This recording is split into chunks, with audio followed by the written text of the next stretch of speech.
Hello,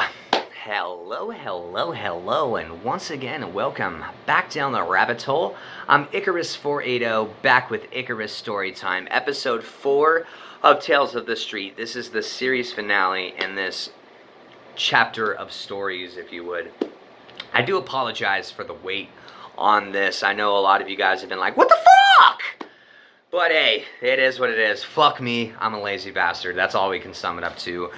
Yeah, man, we're gonna get straight into this because it's a long motherfucking story, so buckle up into our psychedelic time machine, and smoke DMT. So there I was, man. I was living in an abandoned house and hanging out at McDonald's, and, eventually the manager at that McDonald's said, hey, you know what, we're gonna fucking hire you, so now I have a job. Which is the one thing, it was like the golden gate into having a roof over my head to my mother. And I was like, hey, Mom, I come with you with a job. And she was like, all right, you can chill here. I'm like, cool, sweet. So the job really didn't start for 2 weeks. I had to do the dad thing, man, which is, if you guys don't have kids out there and you're wondering what being a dad is like, I'll sum it up for you very, very quickly in the beginning stages of having a child. So you have a child, he's cute, he's small, he's a piece of you, you feel very connected and loving to it, and then you take off his diaper and you see a gigantic pile of just watery green diarrhea that smells just like death, right? And then as you notice that big pile of diarrhea, he pisses in your face, right? There's no sleep. No. You remember dreaming? Yeah, no, man. That doesn't happen here. Right when you're about to start dreaming, you hear,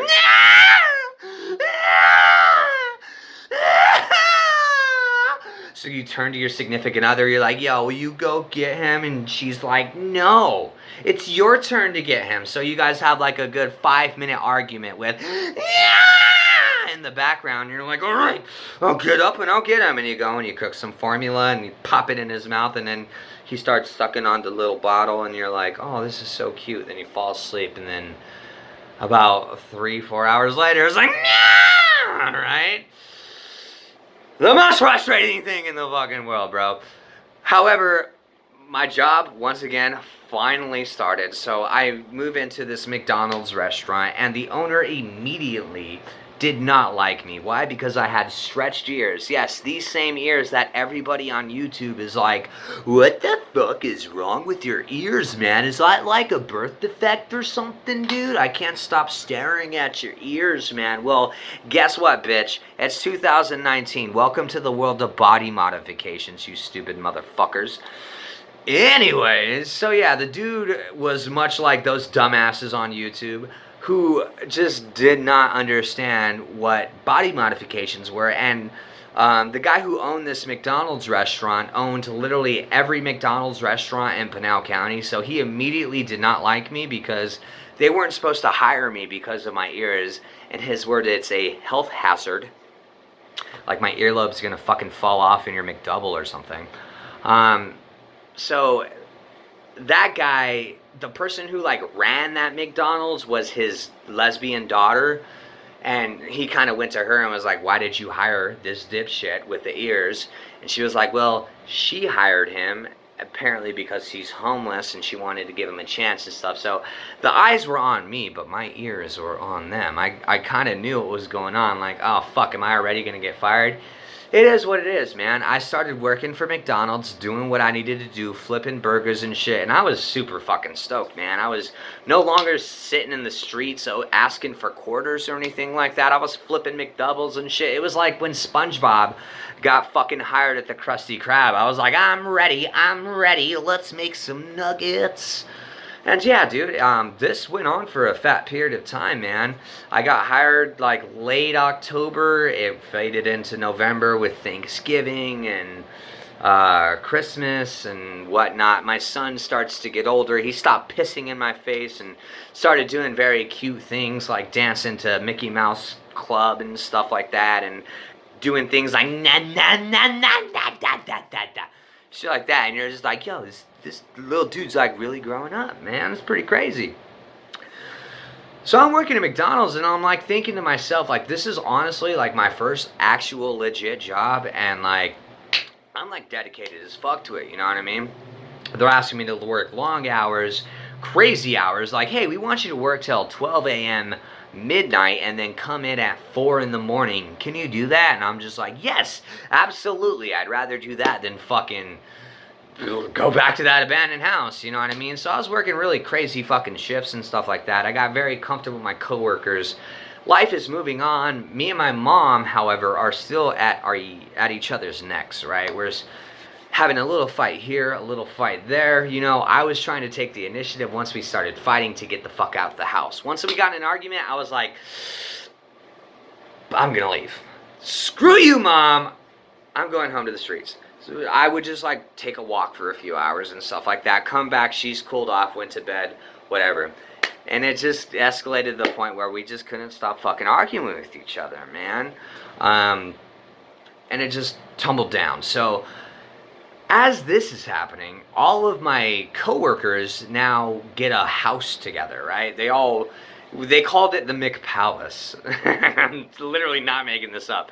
They called it the Mick Palace. Everybody that lived there worked at McDonald's. So I'd go over there and hang out. I had broken straight edge not too long before this, so I would go there and drink and hang out, smoke a little bit of marijuana, the devil's lettuce, the jazz cabbage, whatever you guys want to call it. And yeah, you know, it just became like the spot, right? So as this is going on, turmoil is beginning in me and my baby's mother's relationship and whatnot. You know, new parents, it's a really hard thing to face, especially if you're young like we were. So we didn't know how to really deal with it, so we were getting mad at each other, and that all just like rumbled up with my mom and everything like that, and it just went to fucking... So my mom one day gets all pissed off at me because I came home drunk. And she was like, yeah, you need to get the fuck out of here. And I was like, I'm going to the Mick Palace. So I told my coworkers, like, yo, like, my mom's throwing me out again. Like, is it cool if, like, I come crash for the night? So I get there, they're all drunk, and they're like, yo, why don't you just, like, live here, dude? Like, you can, like, we all work together. Like, you can live here, and fucking, you don't have to worry about that stress and stuff. Like, you'll just pay us rent, and it'll be all good. I'm like, sounds like a fucking brilliant idea, right? So we start living there. I start living there. Just distancing myself from that, like, home life, you know. I wasn't like, oh, fuck my kid or anything like that. Like, I was still being a dad and shit. Just living in a different household, trying to find a new outlet to make this shit work, right? And this probably went on for like a month, right? And then I got fired. What happened? Well, one of my roommates slash coworkers got off work and got really drunk and came back to McDonald's. Not the McDonald's we work at, but a different McDonald's, right? But once again, the owner of our McDonald's owns every McDonald's in our fucking county.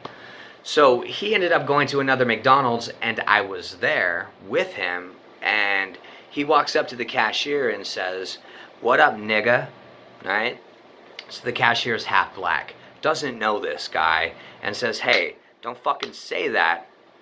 I'm half black."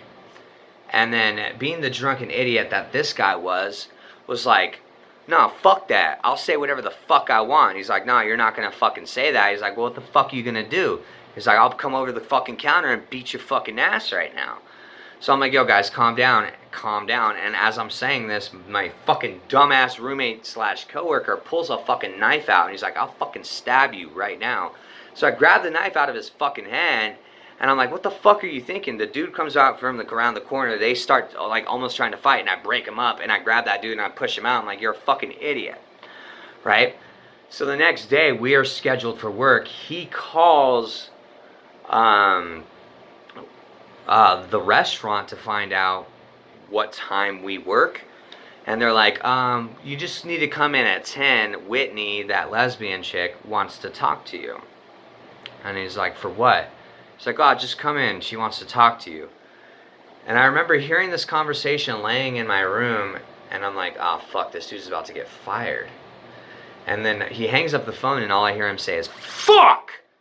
Fuck!" And I'm like, I need to go in there and like calm him down. I'm like, hey, what's up, bro? He's like, dude, I think I'm about to get fired from last night. I'm like, well, you were kind of a fucking idiot, dude. And I was like, let me see the phone. I need to see what time I need to come in. So I call fucking McDonald's. I'm like, hey, it's me, Icarus. When do I come in? He's like, well, just come in at 10 because Whitney wants to talk to you. I'm like, why? So I just come in. I'm like, am I in trouble or anything? She's like, no, just come in. I'm like, why the fuck do they want to talk to me? You know, maybe they want a statement or something. So we go in. This dude gets fired like a motherfucker. And then I go and see that woman, right? I've probably been working there for 4 months now. I sit down with her and she's like, all right, so apparently there was a situation at another restaurant where we're going to call that dude Chief. That was his nickname. Chief went in. He was extremely intoxicated and pulled a knife out and almost started a fight. And I was like, yes, that did happen. I was definitely there. He was extremely drunk. I stopped anything from happening. I took the knife from his hand. I kicked him out of the fucking restaurant and I got him the hell out of there.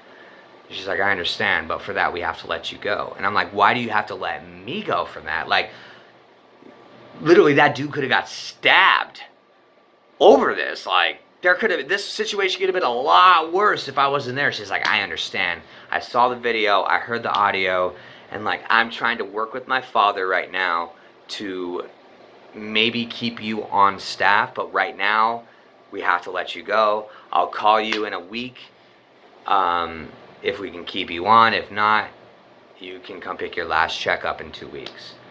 I'm like, are you fucking kidding me right now? She's like, no, I understand. Like, look, between me and you, if you can't get hired back here, I'm probably going to send you to a different restaurant. You know, you're a hard worker. You come every day. You've had no incidents other than this. We'll see what we can do. So now I got to go back home and tell my mom, yo, I'm fired. You know what I mean? Well, not back home, but you get what I'm saying. Like, I have to fucking tell my mom, well, hey, guess what, bitch? So yeah, that call obviously doesn't come, and I go and pick up my last check. So like, I knew I'm not going to be able to pay rent at the place I'm at. I can either try to go back to my mom's without a job and go back to fucking square one, or I can figure something else out. So I was talking to this little dude named Gabe, and he lived in Tucson, and I was like, you know, we became pretty good friends through the hardcore scene and stuff like that. So he was like, hey dude, like, why don't you just come to Tucson? You can come like crash at my place and, you know, we'll figure it out from there. And I really had nowhere else to go. So I was like, all right, for show. Now the head honcho of the Mick Palace knew we got fired. It was basically like, I want last month's rent, which was basically my entire paycheck. And this and that. So he already didn't like us. Like, basically, you know, whenever you like move in with a bunch of people and you're like, oh, this is gonna be awesome, and then like a month later everyone fucking hates each other. That's exactly what happened. So he fucking hated me. He hated Chief. I wasn't trying to stick around with this fucking idiot Chief or whatever. So I was like, fuck this, I'm leaving. Dude's like, I want like your last month's rent, which basically was gonna take my entire fucking check. I was a dirtbag. I was like, nah, bro, fuck you, dude. Like, I'm out skis, homie. So I went to Tucson with Gabe, and I started living in Tucson for like 2-3 weeks, man. And like, I like Tucson. Shout out to fucking the 520 out there, dude. It's, you know, I've been raised around Tucson and shit like that. For a little while, I was trying to establish, like, that's going to be my place of living, you know. I'm just going to move to Tucson, dude. Like, well, I'll move my family here, you know what I mean? Do what I got to do. But, yeah, that didn't really work out. I realized there was not much in Tucson. I really couldn't stay there, especially not having transportation to Casa Grande or anything like that. Like, I had to be with my kid, right? So, I was like, it's either I stay here with this guy, I go back to the streets. And I went back to the fucking streets, man. Doing what I did, dude. Fucking stealing and making whatever money I could. Now, whatever money I could make, I would literally give to my baby's mom. She eventually had moved out of my mom's house, went back to her grandma's, and that's where she was living. Her grandma hated the fuck out of me, and probably still does to this day. But, you know, I was trying to be a dad. Any money that I got, I would literally use to buy diapers, baby wipes, you know, medicine, clothes, and stuff like that. And I would just leave it at my baby's mom's doorstep at night. Like, I'd walk up there with whatever I bought during the day at like 11 p.m. midnight and put it on the doorstep and walk away. So when she comes out, she will see, oh, a brand new pack of diapers and stuff like that. So, like, I'm living like that for a fat period of time, and, yeah, no, this is when, and like I said in the beginning, the first episode of Tales of the Street, like, I love my mom to this day, I still do. You know, she was just being very, very hard on me. It was raining one night, and I came. It was freezing cold, and I came to my mom's house, knocked at the door, and I answered it. She answered it and was like, I asked her, hey, can I please sleep in your fucking garage like a dog, please? And she's like, no. Slammed the door in my face. Couldn't fucking believe that shit, dude. Like, everything had came crumbling down. Like, I'd worked so hard to get to where I was, and then it just, through fate, all fucking crumbled down. At that point in time, like, I wanted to give up, dude. Like, what the fuck am I going to do, man? Like, my own mother doesn't believe in me. Like, you know, I have nothing to give. Like, I am a fucking dad living on the streets and, you know, doing what I'm trying to do to make things work. And at that point in time, I just got this sense of, you know what? No. There's no giving up here, man. You know, everything fucking happens for a fucking reason. And that's like the most fucking cliche thing you can say about this situation. But at the end of the day, I've said this in another video, you gotta love it, man. You got to love it. You gotta love the struggle. Love the pain. Because there is no room in this world for hate.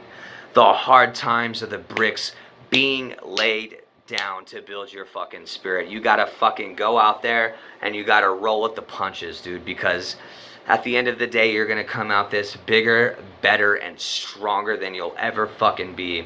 And at that point, I had such an animosity towards my mom that it was like, you know what, I could give up and I could spite the fuck out of you and let you live your entire life trying to, you know, figure out, oh my God, I wish I could be a better mom. Or I could go out and I could become a better person and prove to you that I'm not that piece of shit.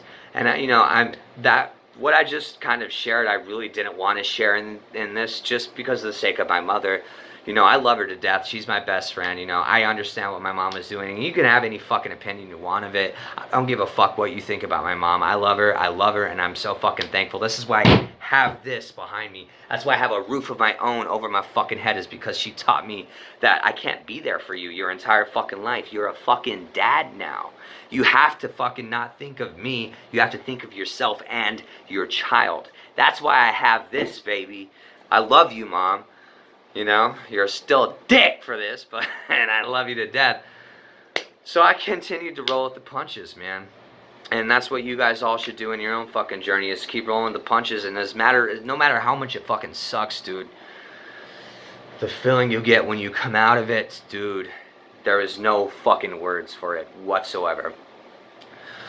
Eventually, I applied for this fucking call center. They called me back. And they were like, yeah, we're gonna get you an interview.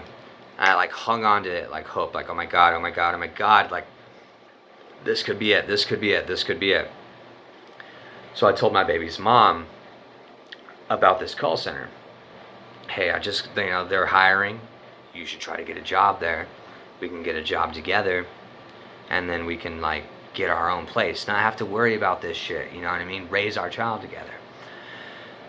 They called her back and interviewed her. We went into the training class together, or we went to orientation, murderer orientation, got the interview, and got the job, right?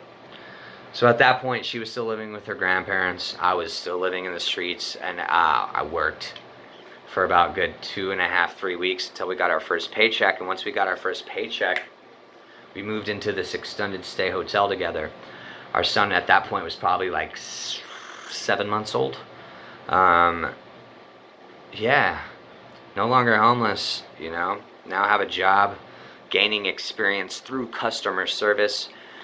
And 2 weeks after we moved in, my son took his first steps. And after he took his first steps, he said his first fucking words. And you want to know what his first fucking words were, man? I fucking swear to God on my life. His first words were, Dada. And I was out of the streets, man. No longer homeless. We had a place of our own. We had a family. And that, my friends, is how I got out of the streets. The end. Thank you guys for watching. I love you, I love you, I love you. I could say it a million times, but it will never compare to how much I fucking love you. Please follow me on Instagram at Uncle Icarus. I'll spell it for you. At UNCLEICARUS. At Uncle Icarus. My Instagram has fucking been deleted, so I have to start brand new. But I hope you guys enjoyed this series finale of Tales of the Street. Yeah, man. I kind of try to sum it up as fast as I can, but here we are, folks. We have a trip report coming out here soon about my first time Jedi flipping in LA on the beach with the beautiful True Amity Creations. Oh, yeah, it was a fucking wild ride. We saw dolphins, and it was not a hallucination. If you ever need to find me, all you have to do is jump down the rabbit hole, take a left at the Land of Oz, and from there, my friends, it is second store to the right, and straight on till morning, you'll find yourself in that state of consciousness before you fall asleep and start dreaming. Right there, my friends. That's where I'm always going to love you, and that is where your old Uncle Licky's gonna be waiting. Until next time, folks, peace, love, and smoke that DMT.